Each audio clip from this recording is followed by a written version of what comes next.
Sirenes cortando o som pela madrugada, alarmes disparando, radiação se espalhando pelo ar. Um desastre que obriga pessoas a abandonarem suas casas. Quando a gente pensa nisso, nosso pensamento vai direto para Chernobyl, mas este acidente radioativo aconteceu no Brasil. Esse caso não teve explosão, não teve falha de reator e muito menos aconteceu em uma grande escala como a de Chernobyl. Mas este acidente, para a época, causou muito pânico, medo e mortes em território nacional. Em um lugar comum do Brasil, de forma silenciosa, esse acidente entrou para a história e ficou marcado como o caso Césio 137 de Goiânia.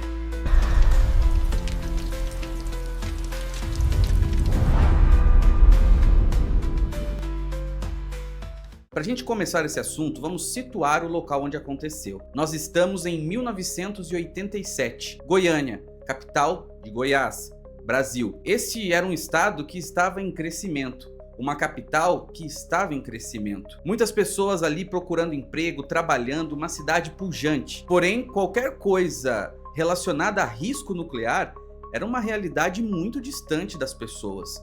A informação não circulava rápido. Era jornal impresso, era televisão, não existia internet. Então, tudo era mais difícil. No centro da cidade, existia o Instituto Goiano de Radioterapia. Era uma clínica como qualquer outra que era instalada em qualquer cidade do Brasil. O problema foi o seguinte: essa clínica fechou, mudou de lugar e por conta de alguns processos judiciais, a mudança acabou ficando barrada e um equipamento de raio-x que continha esse produto extremamente radioativo acabou ficando para trás, junto às ruínas do prédio. Ou seja, o local ficou abandonado e nele havia um produto extremamente perigoso que na época ninguém fazia ideia.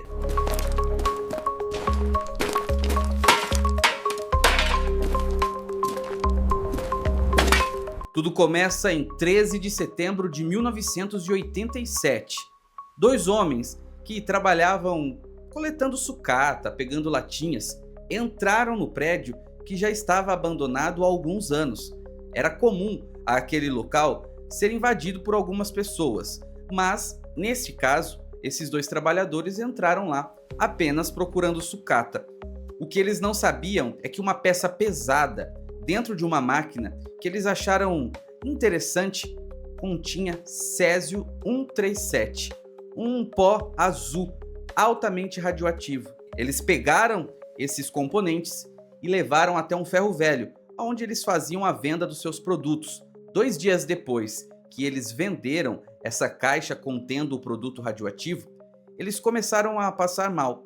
Procuraram o hospital com náuseas, dores de cabeça. Já era a radiação fazendo efeito nos seus corpos, mas eles não faziam ideia do que estava acontecendo. Ao procurarem o hospital, eles foram diagnosticados como virose. Afinal, eles não sabiam o produto que tinham entrado em contato e nem sequer pensaram em mencionar isso para os médicos.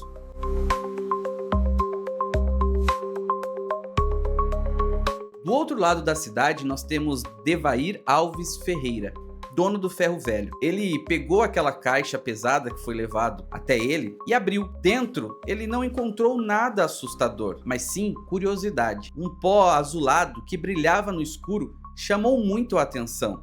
E isso foi o suficiente para que ele mostrasse para outras pessoas. O material foi raspado de dentro do objeto, mostrado para amigos, familiares e o pior de tudo, Devair levou esse pó azul para dentro de sua casa. Esse pó então passa a circular por pessoas que não faziam ideia do perigo que estavam manipulando. O Césio 137 é altamente radioativo e ele se espalha com muita facilidade, grudando em objetos, em portas, no chão, ficando espalhado por todos os locais. Infelizmente, a radiação não faz barulho, não tem alarde.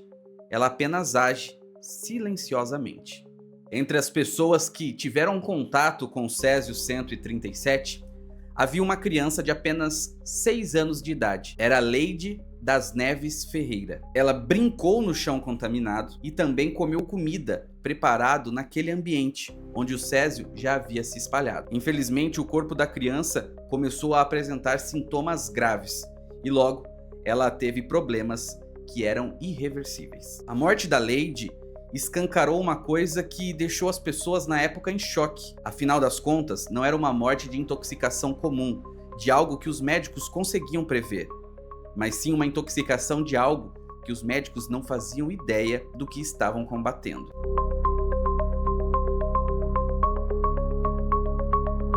O ponto de virada acontece agora, quando Maria Gabriela Ferreira, mulher de Devair, dono do Ferro Velho, começa a ligar os pontos e a se questionar. Afinal, o pó radioativo azul, pessoas que tiveram contato com essas coisas começaram a passar mal e terem os mesmos sintomas. Isso começou a ficar como aquela pulga atrás da orelha de Maria. Pensando nisso, ela pega parte deste material do Césio-137 e leva para o hospital.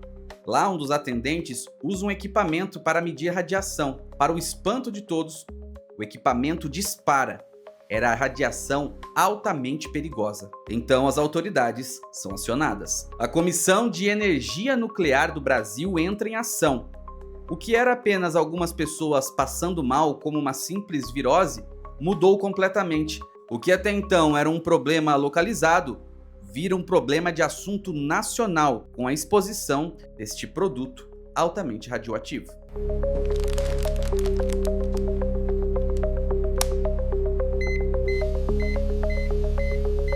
Quando a informação se espalha, o caos toma conta da cidade. Pessoas vão aos hospitais em peso para fazerem exames achando que estavam contaminadas. Qualquer sintoma de qualquer outra coisa que você poderia ter naquela época, automaticamente a sua cabeça pensava que você estava contaminado. Isso é o caos. Isso foi o que aconteceu na cidade após a informação ser espalhada e todo mundo ficar com medo de ser pego pelo Césio-137.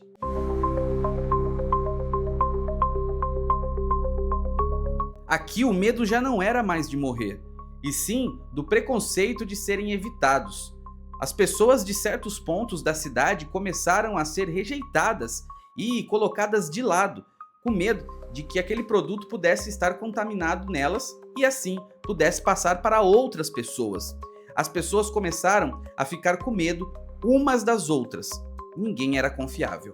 Na época, cerca de 112 mil pessoas passaram por exames. 249 pessoas foram contaminadas. Aconteciam triagens em massa para tentar descobrir quem teve contato com o Césio-137. Mas afinal, o que a radiação faz com o corpo? A síndrome aguda da radiação é extremamente devastadora para o corpo humano. O sistema imunológico entra em colapso e as pessoas começam a ter queimaduras internas e até mesmo hemorragias.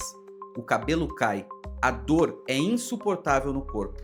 Esses são os efeitos da radiação agindo dentro do seu próprio organismo. Algumas pessoas precisaram de transferência de hospital, sendo levadas até mesmo para o Rio de Janeiro. O tratamento incluía isolamento total e a aplicação de um medicamento altamente específico, como o azul de Prússia, um produto utilizado para ajudar o corpo a expulsar o Césio-137 do organismo.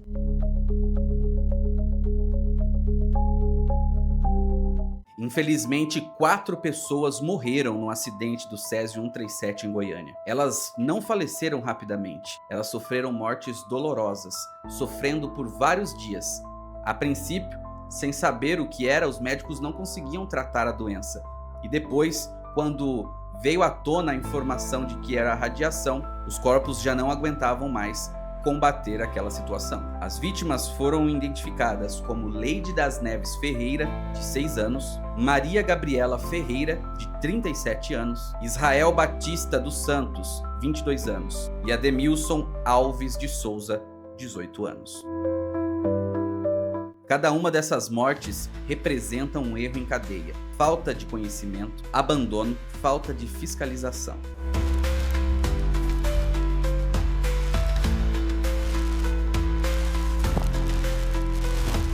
Após essa imensa correria para proteger as vítimas, socorrer quem teve contato com o Césio-137, veio a informação de que a cidade precisaria passar por uma limpeza.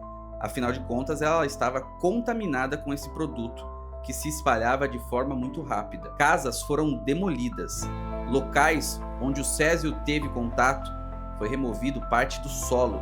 Tudo que teve contato com o Césio teve que ser recolhido pelo governo e foi levado para uma cidade chamada Abadia de Goiás, onde está até hoje armazenando esses produtos. Esse acidente não acabou em 1987. Não foi apenas um acidente passageiro. Este acidente deixou traumas e ensinamentos dolorosos, como a falta de conhecimento, o abandono e a falta de fiscalização faz com que as pessoas simples, que não têm informação, não têm conhecimento técnico, consigam entrar em contato com um material tão perigoso e que precisava de tantos cuidados e de muita, mas muita proteção para que casos como esse não acontecessem. Uma das coisas que mais assusta neste caso é que naquela época, 1987 no Brasil, este acidente poderia ter acontecido em qualquer cidade brasileira, mas foi em Goiânia que ele ganhou notoriedade e fez com que todas as autoridades brasileiras pudessem repensar os seus meios para não deixar essa situação se repetir. Não houve explosão, não houve sirene, gritos, foi tudo silencioso e uma cidade que ficou com a marca para sempre.